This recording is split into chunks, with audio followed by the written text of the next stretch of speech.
mau tidak mau pemerintah ini ditantang bagaimana kemudian eksplorasi potensi yang menghasilkan pendapatan. Salah satu opsinya ya pariwisata melalui pemberdayaan desa. Makanya kemudian desa wisata tadi. Oleh karenanya desa ketika membentuk desa wisata ini harus melibatkan berbagai elemen yang ada di desa tersebut.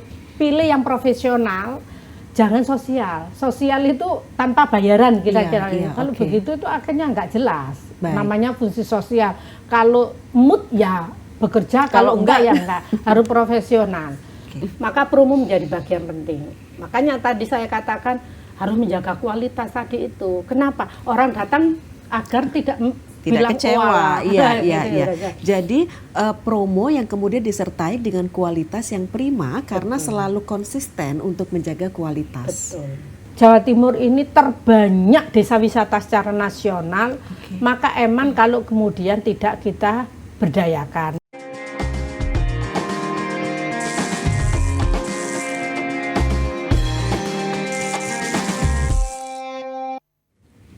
Assalamualaikum warahmatullahi wabarakatuh, dulur Jawa Timur.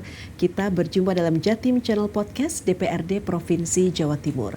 Dulur, kalau kita berbicara mengenai salah satu pertumbuhan ekonomi lokal yang potensinya sangat luar biasa di Provinsi Jawa Timur, itu adalah optimalisasi desa wisata. Kita tahu bahwa pemerintah Provinsi Jawa Timur juga ikhtiarnya luar biasa begitu ya. Seperti apa kemudian memaksimalkan desa wisata dengan potensi luar biasa yang ada di Provinsi Jawa Timur ini untuk masing-masing bisa berkontribusi pada wilayahnya.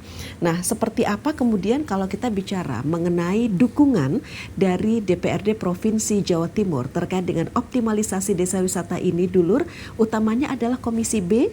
Nah, kalau kita bicara Komisi B, apalagi Ketua Komisi B, sudah tahu dong dulur ya. Kalau yang pasti nanti kita akan berbincang dengan Ibu Hajah Ani Maslahah SPD MSI, salah seorang legislator perempuan tangguh yang berasal dari Sidoarjo, di mana beliau ini merupakan Ketua Komisi B DPRD Provinsi Jawa Timur dari fraksi PKB dari Dapil Jatim 2 Sidoarjo. Ibu Ani, assalamualaikum. Assalamualaikum warahmatullahi wabarakatuh, Mbak Tika. Matur nuwun Ibu Ani menyempatkan untuk bisa berbincang nih bersama kami begitu ya Ibu. Sama-sama. Ya. Diskusi ini tentunya juga nanti bukan sembarang diskusi, tetapi memang benar-benar sangat bermanfaat. Mudah-mudahan. Betul. Utamanya bagi mereka di warga masyarakat yang lokasinya adalah memiliki potensi luar biasa untuk kemudian bisa tumbuh dan berkembang sebagai desa wisata, di mana nanti peran dari Komisi B juga pasti sangat krusial tentunya Ibu Ani ya, karena ini kita bicara terkait dengan pertumbuhan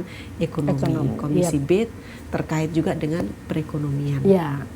Baik, Bu Ani, ini seperti apa kalau kita bicara bahwa Komisi B sendiri pernah kan mendorong Disbudpar Provinsi Jawa Timur untuk memprioritaskan pengembangan desa wisata dan sektor pariwisata di Jawa Timur ini. Apa sebenarnya kemudian yang melatar belakangi desakan tersebut sih, Bu Ani? Iya,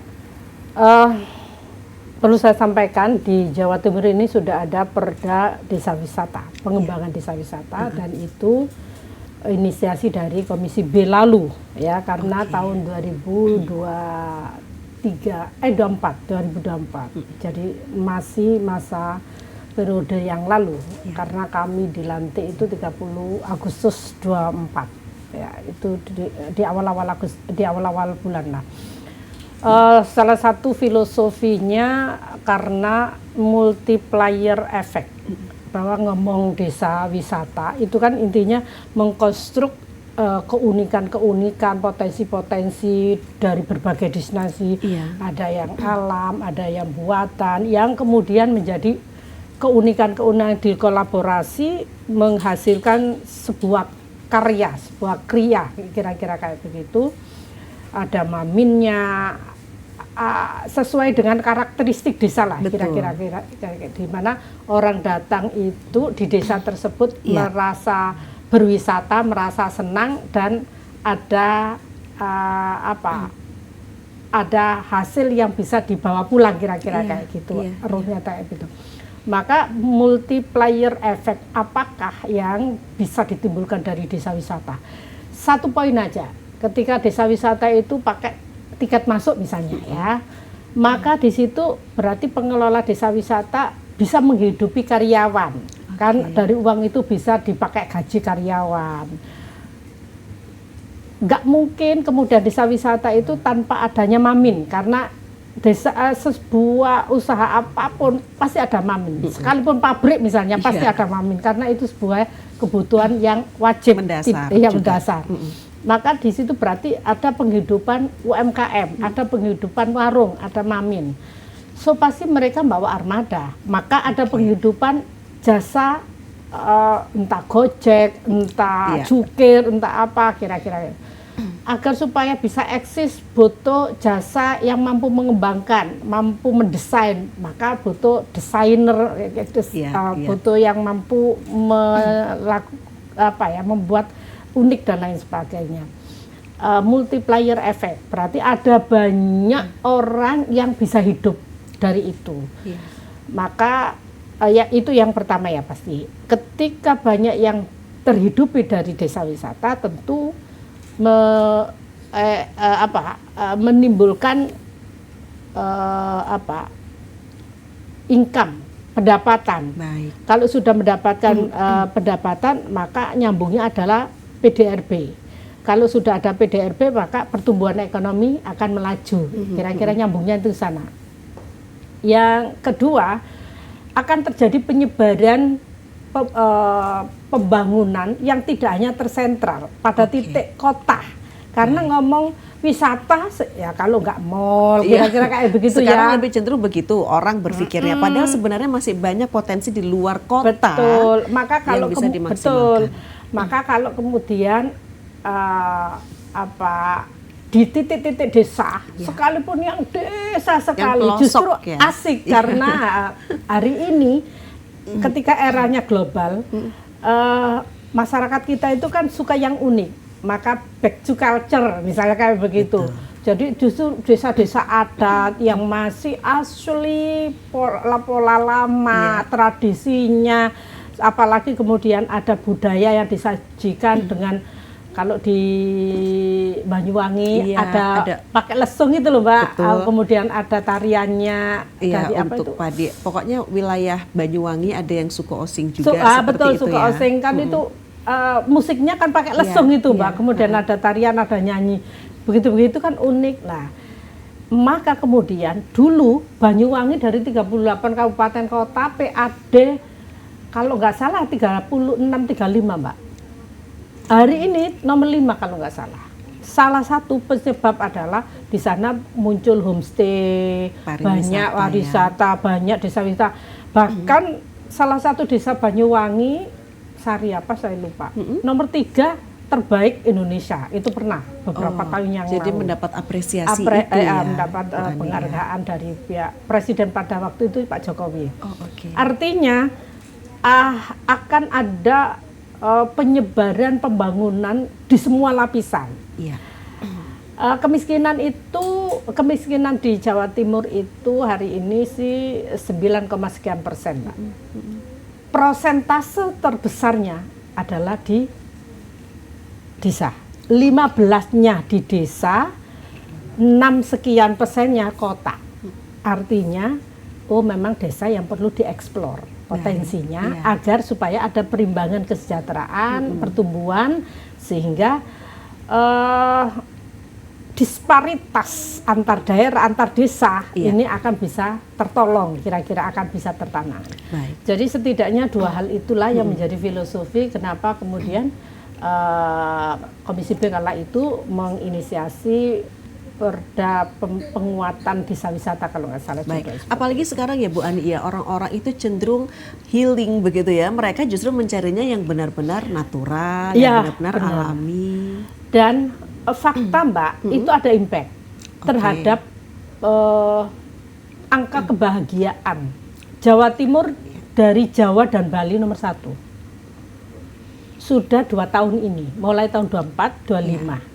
Jadi indeks kebahagiaan. Nah, indeks kebahagiaan itu mensupport terhadap angka harapan hidup. Ya benar sih.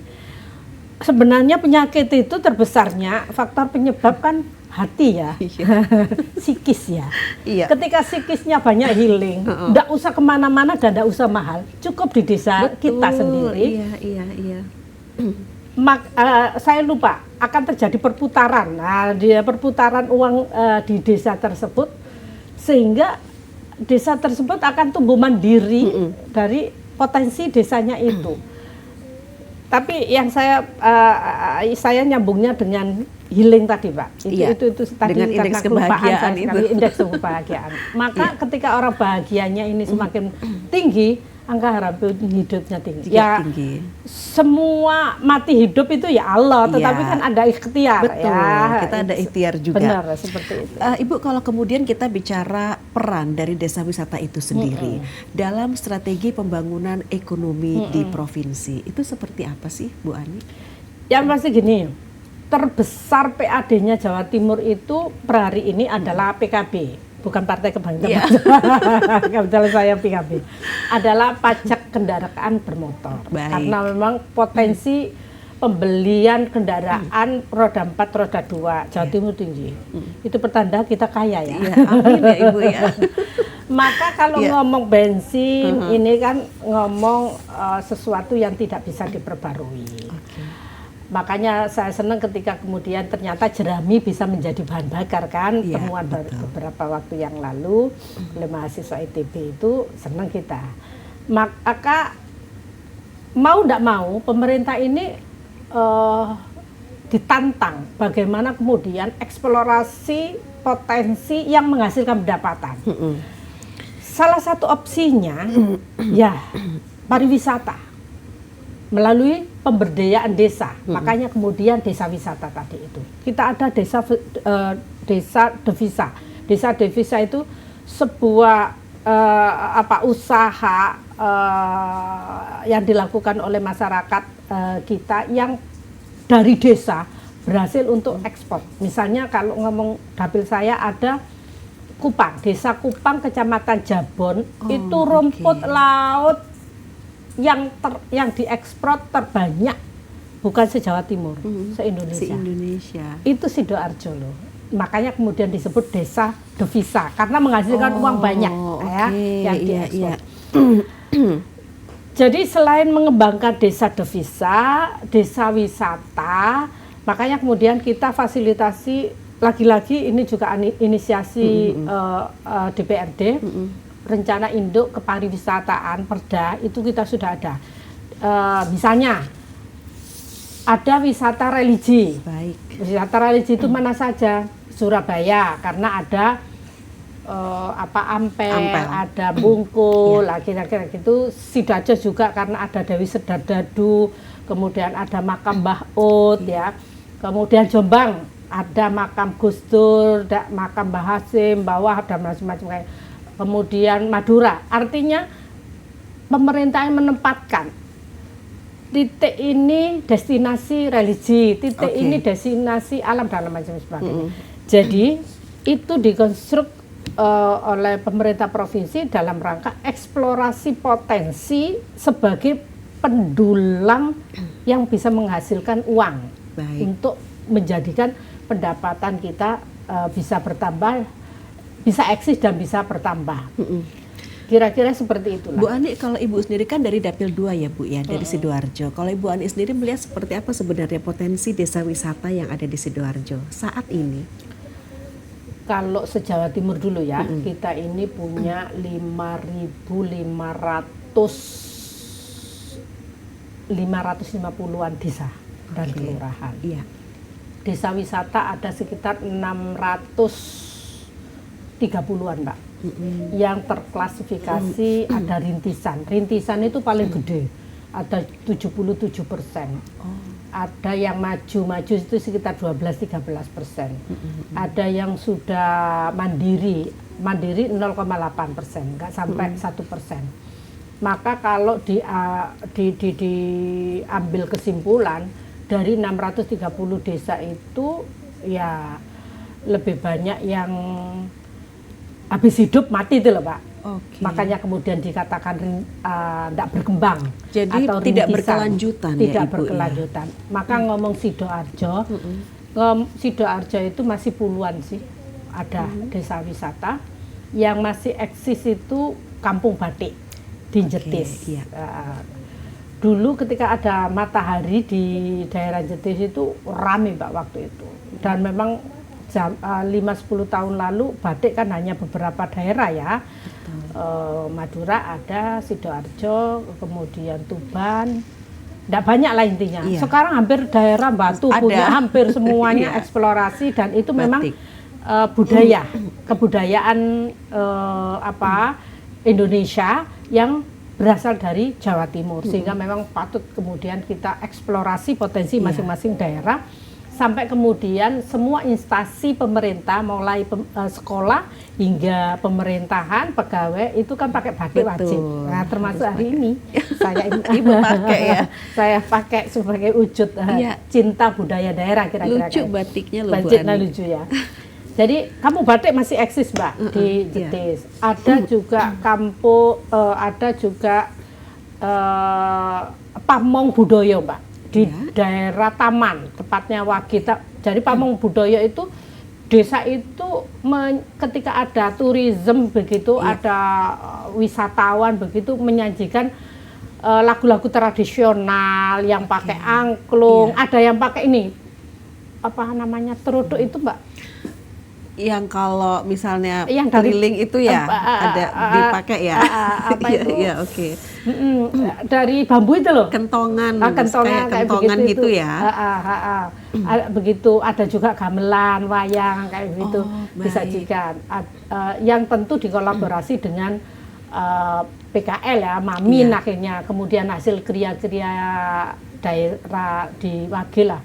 Salah satu itu yang berkarakter budaya kira-kira gitu. Taman. Kalau kita ke barat di Krian itu juga ada sih, ada kolam pancing ikan, kemudian kalau hari Sabtu dan Minggu ada akustik nyanyi-nyanyi yang ada akustiknya ya, seperti itu. Baik. Di daerah Sedengan Mijen ada juga kalau ngomong porong ada di Candi Pari Mbak. Ya, ini yang perlu kita dorong lagi karena saya melihat kurang begitu itu. Salah satunya ya mengintegrasikan dengan anak-anak sekolah supaya anak-anak tahu sejarah Indonesia, sejarah Jawa Timur, sejarah Sidoarjo kayak apa. Salah satu peninggalan candi-candi itu harus dikenalkan lah, dan fungsi candi dan macam-macam. Kemudian kalau wisata bahari ada di daerah selatan, Jabon, Telocor Mbak, dekat dengan Lumpur Lapindo. Nah, itu Lumpur kan Lapindo, ada Pulau Lusi itu kan. Pulau Lusi beda lagi. Pulau Lusi itu kan porong ya. Sebenarnya sudah hasil mengeluarkan anggaran yang cukup banyak juga sih wisata Pulau Lusi. Tapi saya melihat pengunjungnya juga tidak signifikan. Pulau Lusi.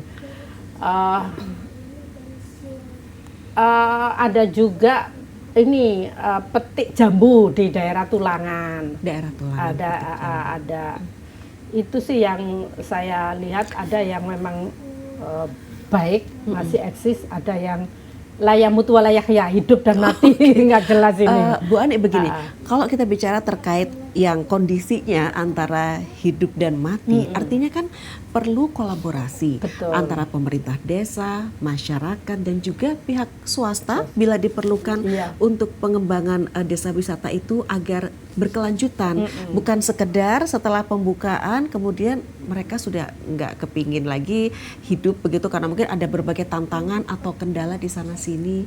Itu bagaimana ya Ibu? Artinya kita bicara kolaborasi itu tadi. Iya, di dalam perda itu memang bagaimana pemerintah itu mengintegrasikan dari berbagai sektor. Salah satunya ya melalui dunia pendidikan tadi Mbak. Karena ada yang namanya visit kunjungan sekolah ke beberapa usaha kayak begitu-begitu itu.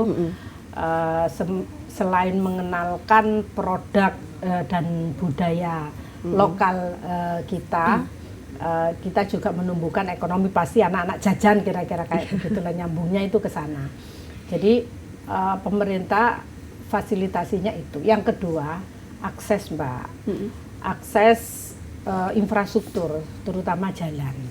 Salah satu penyebab kenapa sih desa wisata masih belum bisa survive yang wow gitu ya, sekitar 20%-an lah Mbak yang wow itu Mbak.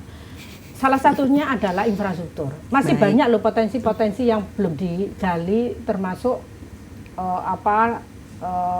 desa yang diairi dengan air terjun yang sangat, karena akses jalannya susah, sehingga untuk masyarakat untuk datang juga, maka fasilitasinya adalah akses itu. Cuma memang ada kewenangan yang berbeda Mbak. Kalau ngomong akses desa disebut itu memang kewenangannya kabupaten kota. Jalan yang antar kabupaten, antar kecamatan, ini kewenangannya provinsi. Tapi kalau sudah lintas kabupaten adalah kewenangan pusat, seperti di depan ini maka kewenangan pusat. Nah, ada yang menjadikan itu kadang-kadang menjadi kendala itu juga. Yang pasti itu yang harus dilakukan pemerintah. Termasuk hal yang menjadikan bisa berkembang dan tidak. Sebenarnya ya sisi SDM dulu Mbak. Berkembang dan tidaknya itu SDM. Ada kemampuan nggak? Ya, yang kedua marketing. Marketing harus profesional, jangan dibuat sosial. Oleh karenanya desa ketika membentuk desa wisata, ini harus melibatkan berbagai elemen yang ada di desa tersebut. Pilih yang profesional, jangan sosial. Sosial itu tanpa bayaran kira-kira. Kalau begitu itu akhirnya nggak jelas. Namanya fungsi sosial. Kalau mood ya bekerja, kalau enggak ya enggak. Harus profesional. Kemudian marketing. Nah, yang ketiga, pemerintah harus fasilitasi kaitannya promosi. Di Jawa Timur ini 3 tahun ini ada program yang namanya MJC, Millennial Job Center, yang merekrut tenaga milenial yang multi talent. Jadi rekrut yang mampu digital, maka nanti bisa dipakai untuk flyer-flyernya dia, mungkin dia punya platform digitalnya yang punya viewer berapa, kayak gitulah, followers berapa, itu direkrut, maka berarti untuk promo.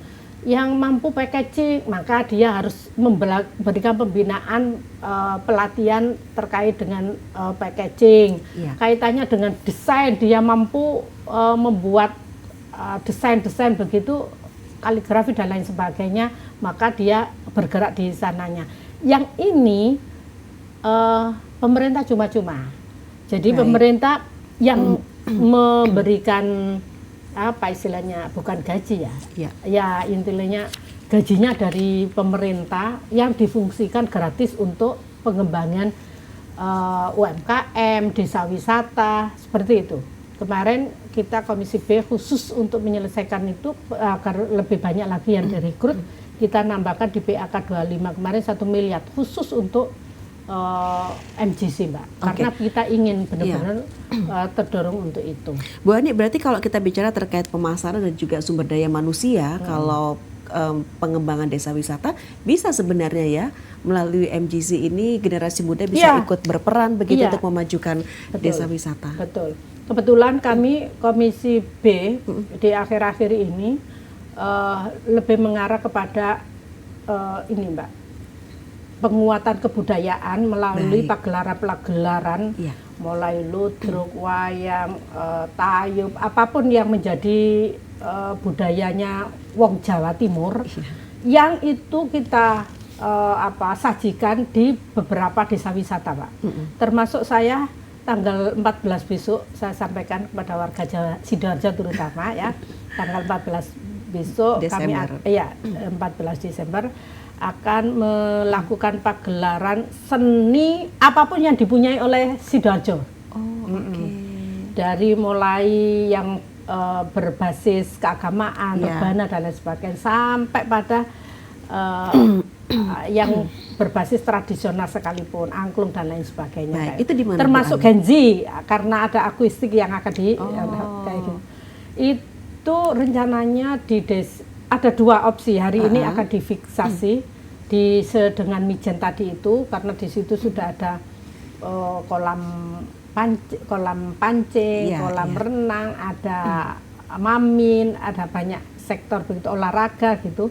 Sama satunya di Candi Pari di Porong. Rencana kami itu di situ. Kemarin kita di lapangan lapangan desa, Mbak, lapangan desa.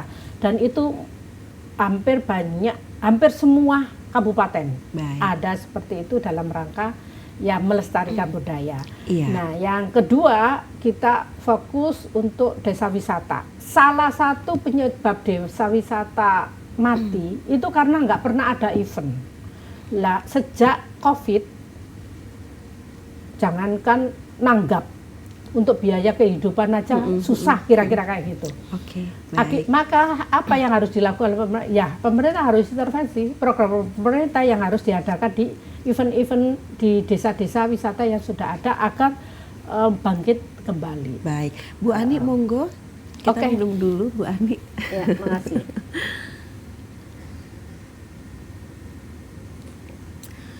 Wah, seger ya Bu ya, sesegar harapan kita tentunya terkait dengan kemajuan desa wisata di Jawa Timur. Yang diharapkan itu yang taruhlah ada yang mungkin stagnan itu bisa nanti mereka bangkit seperti yang tadi Ibu pernah sampaikan, atau juga mereka yang memang sudah bergairah begitu ya terkait dengan bergairah untuk kemudian mereka melaksanakan event-event itu akan terus selalu terlaksana pastinya. Kalau Ibu melakukan kunjungan atau menerima aspirasi masyarakat terkait desa wisata, keluhan yang paling banyak itu apa sih sebenarnya, Bu Ani? Minta event. Oh ya itu tadi ya, minta event ya. Karena ketika sering event, akhirnya kan banyak orang yang berkunjung. Gitu. Yang kedua memang pembinaan. Pembinaan itu kaitannya dengan penguatan kapasitas, berarti SDM, juga pembinaan kaitannya dengan infrastruktur, Mbak. Infrastruktur itu bukan hanya jalan ya, tetapi maintenance yang ada di daerah itu, apa yang sekiranya perlu di-up, yang menjadi unik, yang menjadi orang datang itu seneng.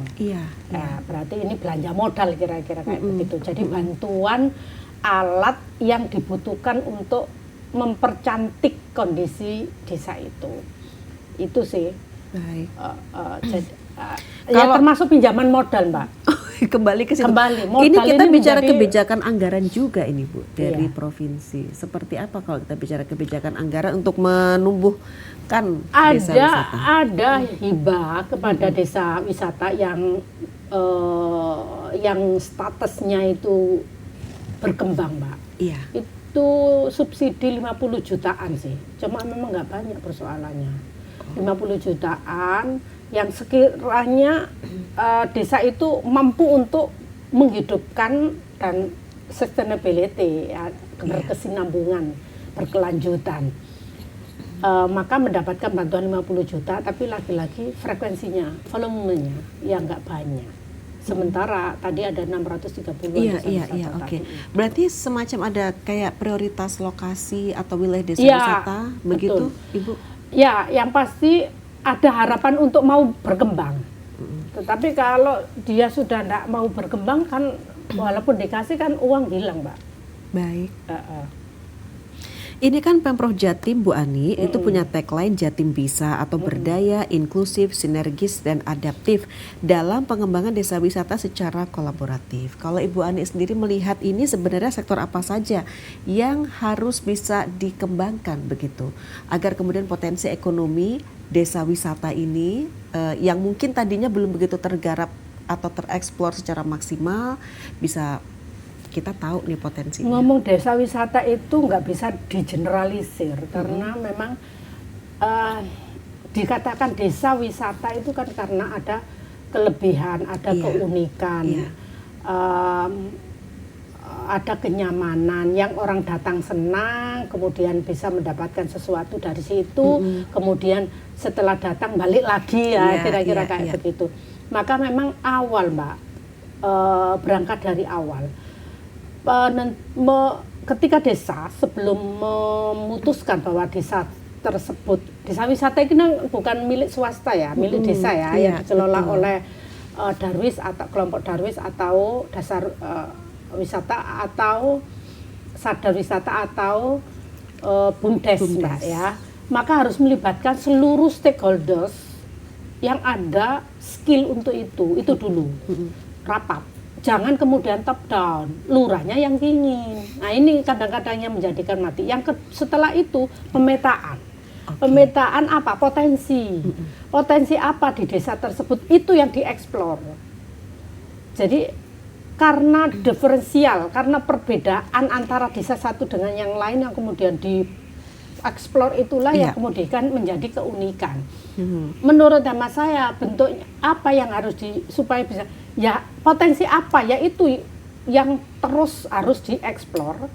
Nah, yang berikutnya adalah menjaga kualitas. Ini yang kadang-kadang kita itu lalai ketika laris. Kalau ngomong mamin, ketika laris, maka bumbu dikurangi, orang nggak balik. Atau kalau ngomong kriya, hasil karya, ketika laris kemudian kualitasnya dikurangi, orang nggak akan balik. Nah, menjaga kualitas ini juga menjadi bagian penting. Ada yang penting lagi, apa itu, hari Bu ini Ani? eranya digitalisasi, bagaimana mempromo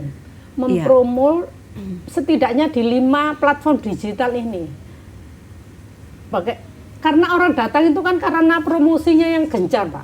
Kita pingin bakso apa, kita pingin ceker apa, bisa langsung klik aja ya di handphone ya.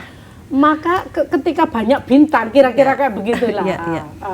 Sekalipun ketika datang, oalah, artinya nggak menyenangkan ya, nggak menyenangkan. Tapi kan orang sudah pernah datang, maka promo menjadi bagian penting.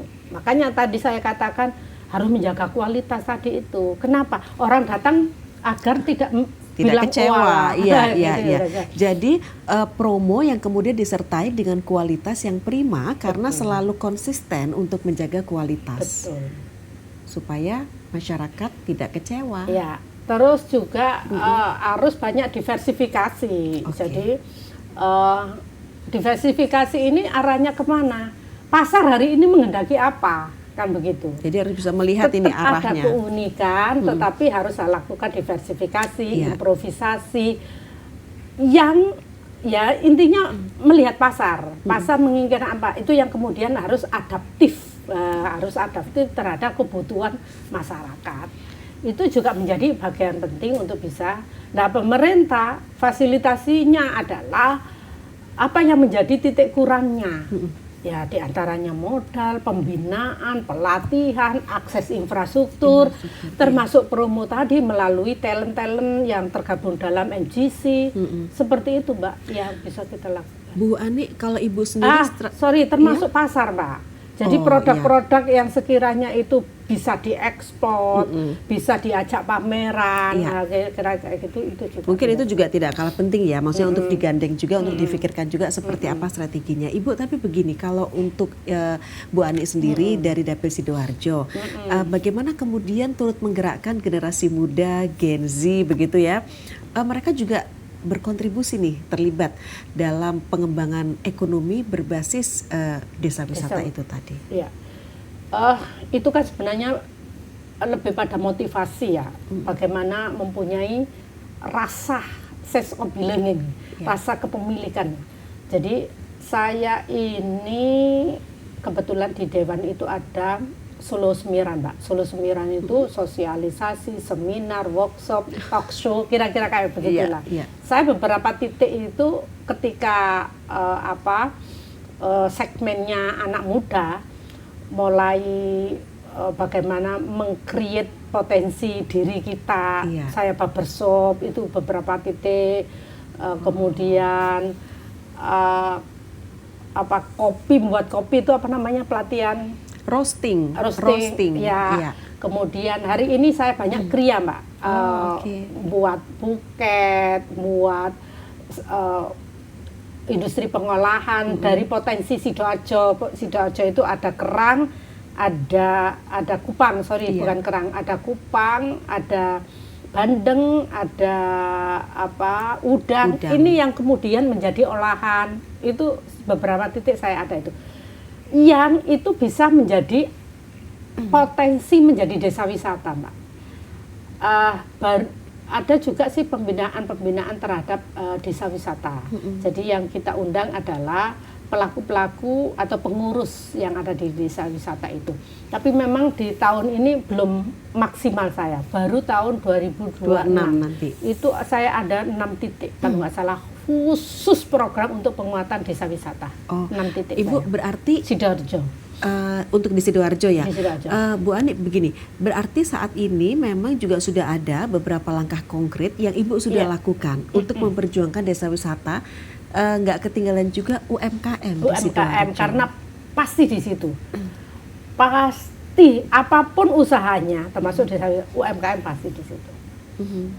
Oke. Kalau tahun ini saya banyak UMKM. Tahun ini maksudnya lebih berfokus kepada UMKM. Artinya tahun depan baru desa wisata. Desa wisata. Ibu, apa sih sebenarnya yang bisa membedakan begini, Bu? Ada desa wisata yang satu begitu ya, mereka hidup, mereka maju, tetapi ada juga yang kan kondisinya berbeda. Ada yang stagnan, bahkan dikatakan sudah bisa dikatakan tidak hidup lagi sih gitu. Apa yang menyebabkan perbedaan kondisi itu? Iya, karena nggak bisa menjaga eksistensi tadi itu. Oleh karenanya promosi tetap harus gencar promosi lah kira-kira kayak gitu. Kayak candi itu kan mami banyak itu di candi di tengah sawah. Kenapa? Karena promosinya luar biasa. Baik. Satu promosinya, yang kedua ya menjaga kualitasnya. Kemudian keunikannya. Jadi banyak variabel yang menjadikan kenapa menjadi berbeda antara satu dengan yang lainnya. Termasuk juga daya dukung masyarakatnya. Ada enggak kepedulian untuk menghidupkan. Baik. Misal titik kecilnya, ketika di desa wisata tersebut ada menjual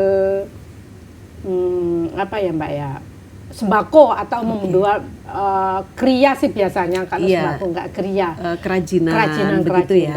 Kalau di desa tersebut ada, ngapain harus ke Surabaya, ngapain harus, ya bukan sektarian, tetapi ini memajukan desa wilayahnya sendiri agar perputaran uang itu ada di desa dari oleh untuk masyarakat desa setempat. Artinya menjadikan berbeda itu ya, ada juga sih ketergantungan dari bergantung kepada kepedulian desa setempat.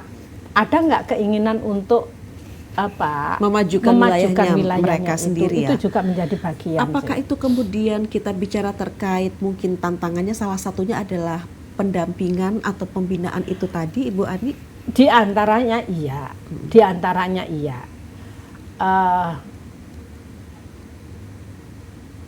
Kadang suatu usaha termasuk desa wisata itu mengalami kesulitan, kemudian tidak ada pendampingan, tidak ada intervensi, ya akhirnya ya semakin cepat mati. Tetapi ketika ada pendampingan, maka dia akan semangat lagi. Saya lupa, satu di antara programnya pemerintah provinsi ke depan kolaborasi dengan pemerintah kabupaten kota. Karena ngomong desa itu lebih pada kewenangan kabupaten kota. Itu satu desa wisata, satu pendamping, salah satu gerakan kita untuk menghidupkan kembali. Jadi tahun 26 ini gerakan Jawa Timur itu menghidupkan kembali potensi 630-an tadi, Mbak. Desa wisata. Salah satunya adalah setiap desa wisata diberikan satu pendamping.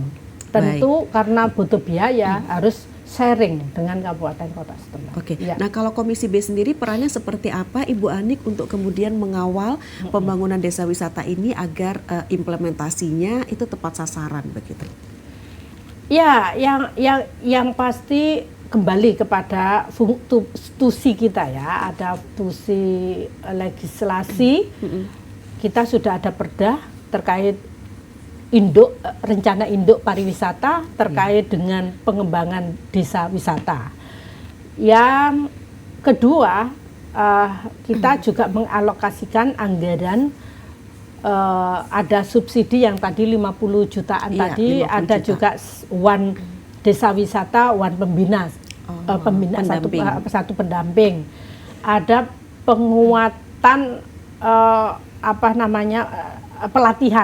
pelatihan yang kebetulan hampir anggota komisi itu ada 2-3 anggota, minimal 1 orang itu 4 titik di kabupatennya. Kalau karena saya pimpinan 6 titik yang saya katakan tadi itu. Baik.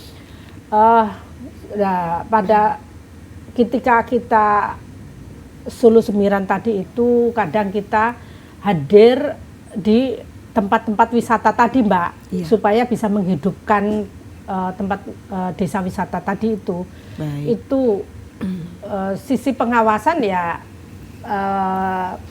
melihat kondisi desa wisata yang sudah cukup banyak, artinya Jawa Timur ini terbanyak desa wisata secara nasional, maka kalau kemudian tidak kita berdayakan, maka kita nyampaikan kepada Disbudpar kemarin, kemudian di UMKM juga, agar 2026 ini kita fokus untuk pengembangan desa wisata, karena dengan desa wisata berkembang tentu akan ada tambahan pendapatan.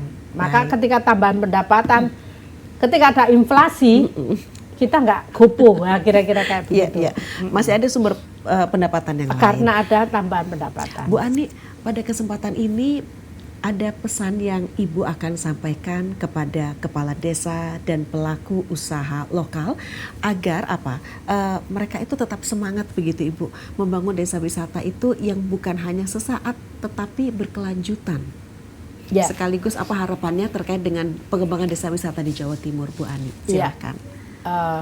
Saya berharap pada pelaku desa wisata, Pak Lurah, Pak Kades terutama yang sudah terbentuk desa wisata, ayo kita semangat, bangkit kembali, kita bersinergi pemerintah, provinsi, kabupaten, kota bersama-sama untuk turun mengembangkan ini melalui pembinaan, intervensi pelatihan, intervensi alat kalau memang dibutuhkan, pendampingan promosi, pasar, dan lain-lain sebagainya lah ya.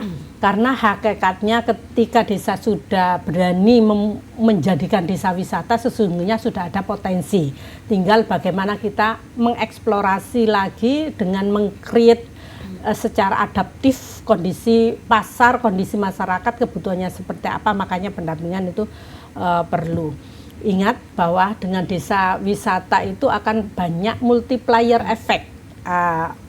Uang akan berputar di desa tersebut, maka desa Panjenengan akan lebih maju daripada desa yang lainnya. Jadi harus semangat. Karenanya kemudian kami yang ada di pemerintah Jawa Timur, insya Allah kami berusaha semaksimal mungkin di tahun 2026 ini lebih.